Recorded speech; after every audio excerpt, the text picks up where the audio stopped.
évidemment, on sait que le contexte sanitaire est tendu, on sait qu'il faut prendre des mesures. Je pense que d'une part, il faut les expliquer, d'autre part, il faut aussi écouter et essayer d'adapter la stratégie qui est mise en place. Je pense que ça passera par la vaccination. Ça a été demandé par tout le monde ici, par les élus, par les agriculteurs. On l'a obtenu. Bon, mais maintenant, on va vacciner. Il faudra probablement 2-3 semaines pour vacciner tous les bovins dans le sud-ouest. Une fois qu'on sera vacciné, on pourra, je l'espère, envisager une évolution de la stratégie.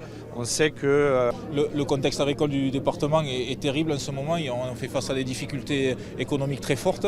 On est un département extrêmement diversifié et les coups de boutoir successifs sur toutes les filières ont amené l'agriculture dans une grosse difficulté.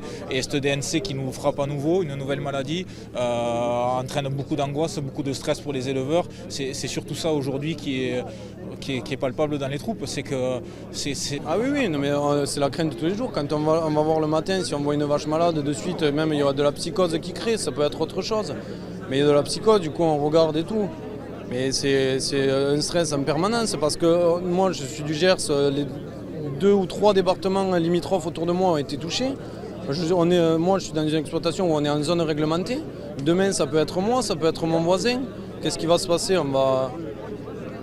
Je sais pas ce qui va se passer. On veut pas qu'on abatte tout le cheptel. Du coup, je suis là pour défendre la cause parce que du coup, mon père il est éleveur bovin et il faut pas que ça arrive, quoi. Il faut pas abattre le troupeau. Déjà, ça servirait à rien. Pour moi, abattre un troupeau complet pour un cas positif, ça n'y ni tête. On attend déjà le nouveau protocole de la DNC qu'on a présenté il y a 2 jours avec l'Ariège et qui n'a toujours pas été validé par la ministre.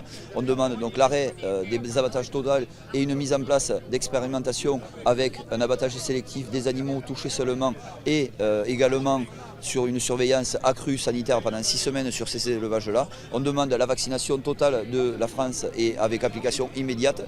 Et après, il y a tout le volet économique sur lequel le gouvernement n'a jamais répondu depuis janvier 2024. C'était déjà dans les tuyaux.